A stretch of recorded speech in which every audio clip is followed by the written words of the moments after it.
Travel consideration provided by Don't worry about a thing. Sandals Winter Blues Sale. Prices starting from $249 per person per night. Gonna be alright. Visit sandals.com. Don't worry. Okay, everyone, our mission is complete balanced nutrition. Together, we support immune function, supply fuel for immune cells, and sustain tissue health. Ensure with 25 vitamins and minerals, and Ensure Complete with 30 grams of protein. We can happening now. A sad day in San Antonio as iconic businessman and philanthropist Red McCombs has died. We're hearing from one local organization that's thriving thanks to his contribution. San Antonio lost a true legend and somebody that really has meant so much to our community. Want to have a smart home but don't really know where to start? Coming up at 5, smart light bulbs and smart plugs explained. Alexa, living room light off. Soon the winds will pick up again. You'll notice some high gusts. We'll talk about when that's going to happen, how gusty it's going to be, and some spring-like warmth. See you in a bit. I like to do things, and I like the opportunity as well as the challenge. Conquering life's challenges, a job well done. First at 5, legendary San Antonio businessman and sports owner Red McCombs has died. That video you just saw was taken 5 years ago when Red had turned 90 years old. Today, his family announcing the Texas icon's passing at the age of 95. RJ Marquez now with one nonprofit of many, which owes its very existence to the man, his foundation, and his generosity.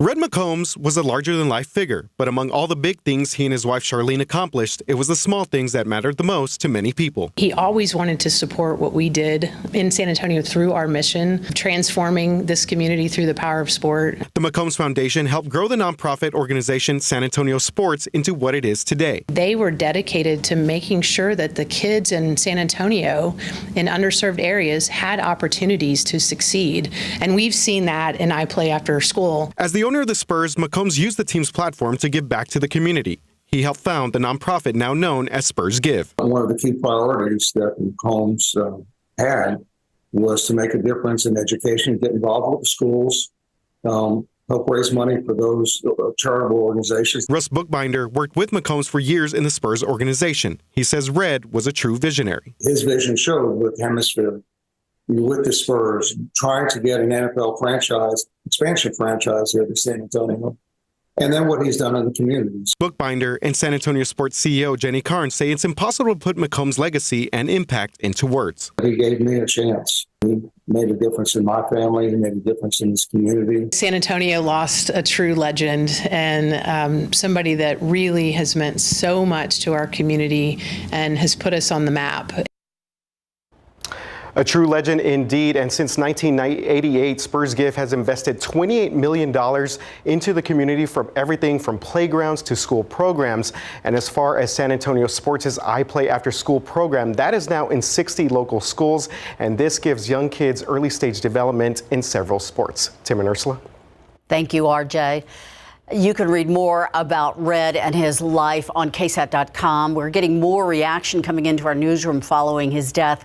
In a statement, the San Antonio Chamber of Commerce said in part, quote, Red had a heart of gold and a generous spirit. He was a true philanthropist whose contributions have benefited organizations in San Antonio and across Texas.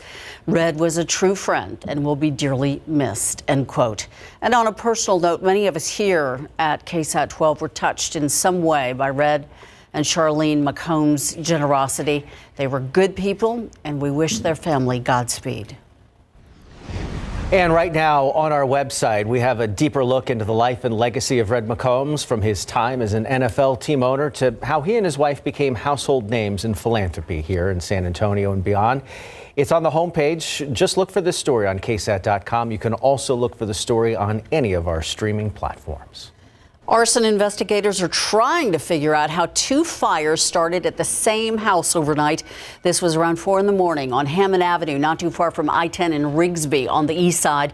San Antonio firefighters found one fire in the back of the house, another on the side of the home.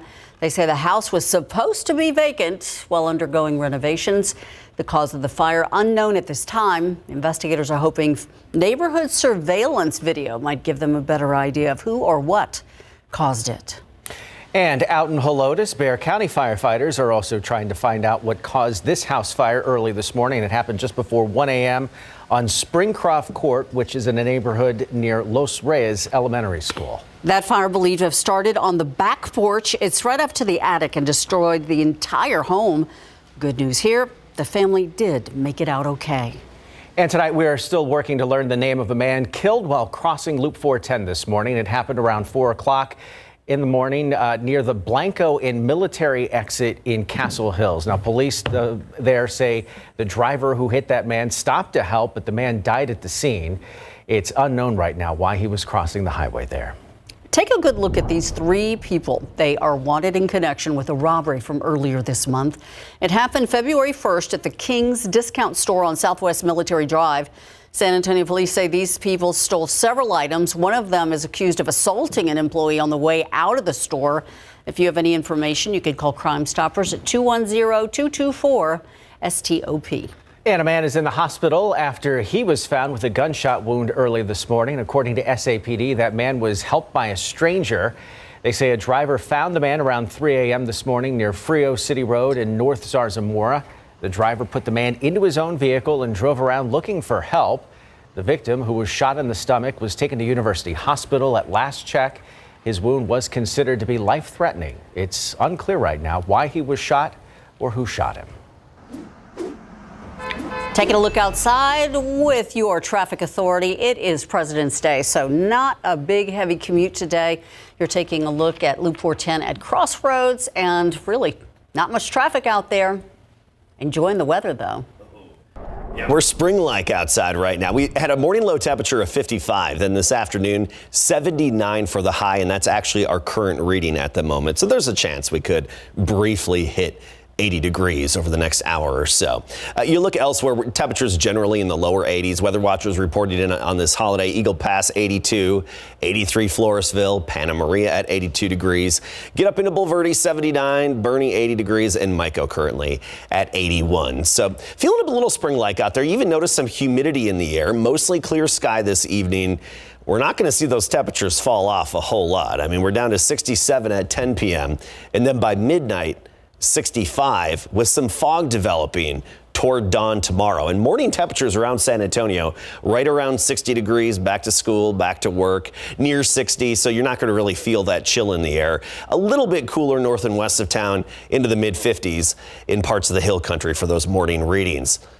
Nowhere near a freeze in the forecast. We don't have a big chill. We're going to talk about our temperature trend, how warm it's going to get, and how gusty it's going to get with our next wind shift in just a bit, Tim. Thanks, Adam. We'll look forward to that. Now, more than 2 weeks have passed since that disastrous train derailment in Ohio, and despite officials reassuring residents there that the air quality is safe, many are still pretty skeptical. Volunteers are helping to hand out water bottles to people who are refusing to drink from the tap following the hazardous chemicals being dumped into a nearby creek that flows into the Ohio River. That move, which officials say had to be done, left homeowners feeling robbed of their sense of security and way of life. I will never be comfortable in my home. We're avid hikers, we kayak. We're not going to be able to do any of that for Lord knows how long. Now, tomorrow, state and federal health officials will be hosting a health clinic to answer questions from people in that community. The train company is also establishing a $1 million community support fund in an effort to help that town rebuild. And disaster continues in Turkey and Syria with another strong earthquake. It struck again. At least 3 people are dead, more than 200 hurt. It was a 6.4 magnitude quake. This is on top of the tens of thousands of people killed earlier this month when an even stronger 7.8 magnitude earthquake struck Turkey and Syria. New rescue efforts have now begun, in addition to the recovery that was still underway from the previous earthquake. President Biden making his first war zone visit to Kyiv today and sending a strong message to both Ukraine and Russia. Those two countries are approaching a one-year anniversary of war. And as ABC's Justin Finch explains, what President Biden is pledging to Ukraine, and some think it's too much. An historic day in Kyiv. President Biden making a previously unannounced stop in Ukraine's capital city with heavily armed police and army officers standing guard. You see Joe Biden. Ukraine's President Zelensky showing Biden his plaque, among others, honoring world leaders who stood with Ukraine in dark times. The two presidents also discussing that nation's path forward in its nearly year-old war with Russia. Freedom is priceless. It's worth fighting for as long as it takes, and that's how long we're going to be with you, Mr. President, for as long as it takes. The White House says the U.S. alerted Russian officials about Biden's travel to prevent potential conflicts. The surprise stop coming one day before Biden's Poland visit, where he's expected to give a speech to rally worldwide support for Ukraine. The Ukrainians are now pushing back and taking back up to 50% of what the Russians took in the initial push. It is working. But polling this month from ABC News and the Washington Post finds 33% of Americans saying the U.S. is doing too much for Ukraine. That's up from 14% last spring, and after many Republicans have insisted the U.S. won't give Ukraine a blank check. That is an argument that this White House strongly rejects. They note that Ukraine isn't getting everything they have asked for. Biden saying today there's now significant support in Congress for Ukraine. And the president spent more than 5 hours today in Ukraine with U.S. air surveillance planes keeping watch over Biden from Polish airspace. Justin Finch, ABC News, Washington. And the latest round of military aid to Ukraine is valued at $460 million, including ammunition, anti-armor rockets, and secure communication systems.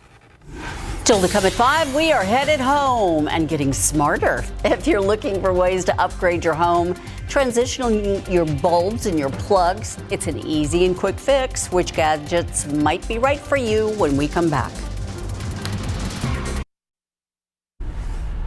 I'm Myra Arthur here in the newsroom. Here's what we're working on for 6 o'clock today. Marijuana and abortion will be on the ballot for this spring for San Antonio voters, but supporters of the so-called Justice Charter say a top city official is trying to subvert their efforts. We'll explain. Plus, former President Jimmy Carter has had his fair share of cancer treatments, but now the way seniors are treated is changing. A new assessment tool that is helping seniors get a more accurate care.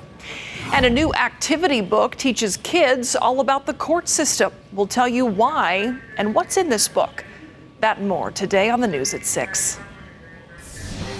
Thanks, Myra. We'll see you then. We live in a pretty cool age where you can turn off appliances and lock the door remotely with just the push of a button or even your phone. There are so many different ways to have a smart home, but if you're not sure even where to start, no problem. 12 on your side's Marilyn Moritz shows us some easy upgrades you can make. They're a bright idea, smart light bulbs and smart plugs. Saeed Abbas uses them. When I leave home, I can just check my app to know that, okay, all the lights are turned off. I'm not using any energy that I don't need. Both smart bulbs and plugs can turn any lamp into a smart lamp that you can control from anywhere using an app. Or just say, Alexa, living room light on. But how do you know if bulbs or plugs are best? Smart bulbs are a better choice for lamps that have a lampshade because the bulbs themselves are kind of ugly looking. Bulbs are also a great choice for fixtures that can't be plugged in, such as overhead light fixtures. If you want to switch colors or between warm and cool light, you'll also want a smart bulb. Dan Roklowski says these from TP-Link Casa Smart and Cree are good budget options. One bulb is $8 to $10. If you want to go further, smart plugs do more than just lighting. You can use them to control any appliance in your home, whether it's a fan or even a coffee maker. They're also really great for fire safety for devices like space heaters, hair straighteners, or hair dryers. If you forget to turn them off, you can do it remotely from your phone, even when you're not home. He says this smart plug from GE is one of the easiest to set up and works with both Alexa and Google Assistant. This TP-Link Casa Smart plug is also easy and works with Amazon, Apple, Google, and Samsung assistants. As for Saeed, he's moved beyond bulbs and plugs. Alexa, movie night. Marilyn Moritz, KSAT 12 News. It may be only Monday, but we're looking ahead to the weekend already. San Antonio Parks and Recreation holding the first of 2 tree giveaways. It's Saturday, February 25th, starting at 8 a.m. at Rosedale Park. The Sweet and Green event is going to include lemon, lime, avocado, mango, and fig trees. And that's just to name a few. There will be 850 trees given away. It's 1 tree per household while supplies last. If you miss Saturday's event, there's going to be a second one in March at Nelson Wolff Stadium. We have all that information on KSAT.com. Getting the tree might be the easy part. Keeping it alive, the hard part. That's the hard part. Especially in drought, right? Yes. Look at that. Beautiful day to be out there. Yeah. And probably a little warm on that blacktop with that sunshine now. Of course, we had the low clouds earlier today, and that's going to be a trend the rest of the week and through the weekend. Just those low gray clouds every morning, even some fog and dampness, but no real rain in the forecast just yet. And very spring-like in terms of the temperatures and the warmth out there. Also, get ready for a windy Wednesday, and that could be problematic if there happen to be any fires. We'll talk about that fire danger, the rapidly spreading fire potential in just a bit. But let's get to our temperature outside right now. We're at 79 degrees, right near 80, a dew point of 61. You can feel that mugginess in the air. It's starting to signal, hey, spring's not too far away, right? Winter's not over yet, but spring's not too far away. 80s across a good portion of the state. Del Rio 85, Abilene at 82. Meanwhile, Austin 78, and along the coast we're right near 80 degrees. Victoria at 79, Corpus Christi now 81. But check out Cotulla at 87 degrees this afternoon. I do think we'll be making it into the 90s, closer to the Rio Grande as we get on into Wednesday. You look locally right now. Converse right near 80 degrees, along with Rio Medina at 79. Tomorrow morning, about 60 degrees in the morning. So not a cold start to the day by any means, actually well above average for this time of year. The average low is 46. We are going to stay way above that. The coolest morning we have in the next 7 days is 58 degrees, and that's on Friday. Actually, several mornings will be in the 60s, so very spring-like in terms of those morning temperatures and, of course, afternoon readings as well. Tomorrow afternoon, Poteet about 84, along with Floresville, Pleasanton 85 degrees, and we'll end the afternoon here in San Antonio right around 82. So feeling the warmth tomorrow, even warmer on Wednesday, 88 degrees here in town. We'll have that warm westerly wind coming off the mountains of Mexico, and that'll help warm us up quite a bit. So that Wednesday, of course, that reading 88 degrees, and it's going to be windy as well. And notice our temperatures stay well above the average of 69. I mean, the coolest high we'll have is about 76 degrees. So let's talk about our weather pattern and the changes that are coming our way. First of all, we're watching this little swirl off the Baja Peninsula. That's a upper level disturbance that we've been keeping an eye on. We were hopeful that it would give us a shot at rain, but unfortunately, that's just not looking likely now. It looks like the main energy and moisture will stay north of us. Looking at the futurecast, rain in Mexico and then north of us in Texas by Wednesday morning. And it's northern tier of Texas will get clipped by some of that rain, but around here, I think we'll just have a little bit of the nuisance dampness, sprinkles and drizzle, and that's it for early on Wednesday. And by the way, a big winter storm system is going to be taking shape this week for the northern tier of the U.S. We'll talk more about that coming up at 6 o'clock. But we'll have a wind shift on Wednesday. And with that wind shift, that westerly wind I mentioned, that warm, dry westerly wind, we're talking wind gusts of around 35 miles per hour for Wednesday from about noon all the way through the afternoon. So very gusty, and that dry, of course, west wind means very low relative humidity, 15% or less. And so we have increased the fire danger, or at least the spreading of fires west of San Antonio to the very high, and even A&M Forest Service saying the extreme level in parts of the hill country. It's that really dry air and those gusty winds. So if there is a fire, it would spread very rapidly on Wednesday. Tomorrow morning, some fog right near 60 by noon, some sunshine at 74, then mostly sunny, and 83 for the high temperature. Ash Wednesday, the warmest day at 88, and of course gusty, and then unfortunately dry, but a lot of cloud cover in our future, but not making any rain from those clouds. Look at those temperatures. Thank you. All right, Larry, Red McCombs, of course, known as a legend in the business world, but also a big player in sports as well. Yeah, and he's a huge reason why the Spurs are here in San Antonio, and of course why we were celebrating the Spurs' 50th season right here in the Alamo City. Coming up, more on the passing of Red McCombs. Plus, there were more fans at the Dome yesterday than some other XFL games combined. Coming up.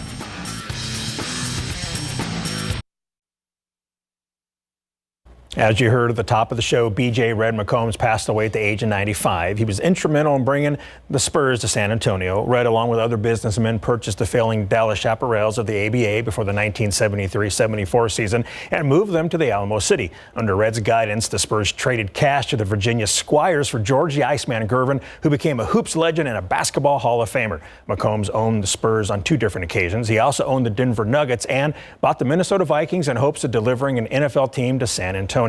His entry into sports happened in 1953 when he bought the Class A Corpus Christi Clippers for $10,000. In 2001, the National Football Foundation presented Red with a gold medal, the highest and most prestigious award bestowed by the foundation. Pro football coverage, powered by Davis Law Firm. The new XFL debuted this weekend with 4 games, including the St. Louis Battlehawks at the San Antonio Brahmas. Former NFL quarterback A.J. McCarron rallied the Battlehawks to a thrilling 18-15 win after scoring 2 touchdowns in the final 3 minutes after the Brahmas' final field goal put them up 15-3. So after that, St. Louis used a touchdown followed by a 3-point conversion and then a 4th and 15 conversion to keep the ball to set up the game-winning touchdown with 16 seconds left in the 4th quarter. So XFL rules allow teams to go for a 1, 2, or 3-point conversion following a touchdown. Plus, after scoring, a team can try a traditional onside kick or a 4th and 15 conversion from their own 25-yard line. That's in the 4th quarter only to keep the ball, and it all worked perfectly for the Battlehawks. Give them credit that last 2 minutes. Our defense, especially me personally, I think, with our rush lanes and stuff, we got some stuff we got to clean up with that, and just executing our calls that the coach calls. But other than that, yeah, we're going to get it cleaned up and make sure that doesn't happen again. 24,245 attended the game at the Dome, while the 2 XFL games in Houston and Arlington combined to host just 24,831 fans.